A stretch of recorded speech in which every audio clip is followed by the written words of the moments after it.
ஹாய்ப்பா, எல்லாம் என்ன பண்ணிட்டு இருக்கிறீங்க? சமைச்சிட்டீங்களா? சாப்பிட்டீங்களா? சாப்பிட்ருந்தா கமெண்டில் சொல்லுங்கள். வாங்க இன்னைக்கு அம்மா வீட்டில் என்ன சாப்பாடுன்னு பார்க்கலாம்.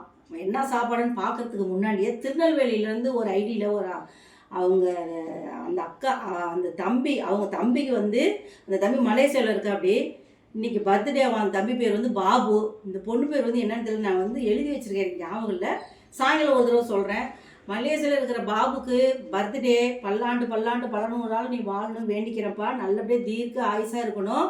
Happy birthday Babu. மலேசியாவில் இருக்கிற பாபுக்கு ஹாப்பி பர்த்டே. திருநெல்வேலியில் இருக்கிற பொண்ணுக்கு ஹாப்பி பர்த்டேப்பா.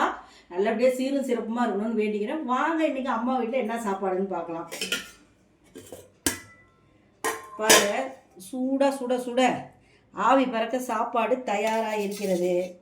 தட்டில் அப்படியே தூக்கி எடுத்து இப்படி 2 கரண்டி எடுத்து போட்டுடலாம். வச்சுட்டோமா சாப்பாடு.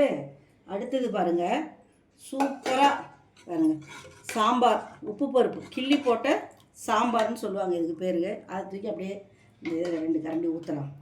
சூப்பராக இருக்கும். வெறும் இந்த மாதிரி சாம்பார் எனக்கு ரொம்ப பிடிக்குங்க. எனக்கு பிடிக்கும், எங்கள் பொண்ணுக்கு பிடிக்கும், எல்லாத்துக்கும் பிடிக்கும். ஆனால் வந்து இதுக்கு ஒன்றுமே சைடிஷே தேவையில்லை. ஒரு ஊறுகாய் வச்சு சாப்பிட்டாலே போதும்.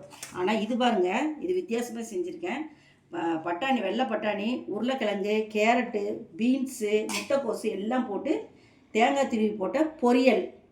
பொரியல்னு இது வெறும் சாப்பாட்டிலே சாப்பிட்டுக்கலாம். சூப்பராக இருக்கும். அரைக்கீரை தேங்காய் திருவி போட்டு பொரியல். அரைக்கீரை இப்படி வச்சிடலாம், தூக்கி இப்படி அரைக்கீரை வச்சிடலாம். இந்த அம்மா வீட்டில் இன்றைக்கி இந்த சாப்பாடு தான். உங்கள் வீட்டில் என்ன சாப்பாடுங்கிறத கமெண்டில் சொல்லுங்கள். இன்றைக்கி பிறந்த நாள் திருமண நாள் உள்ளவங்களுக்கு வாழ்த்து தெரிவிச்சுக்கிறேன். பாய்.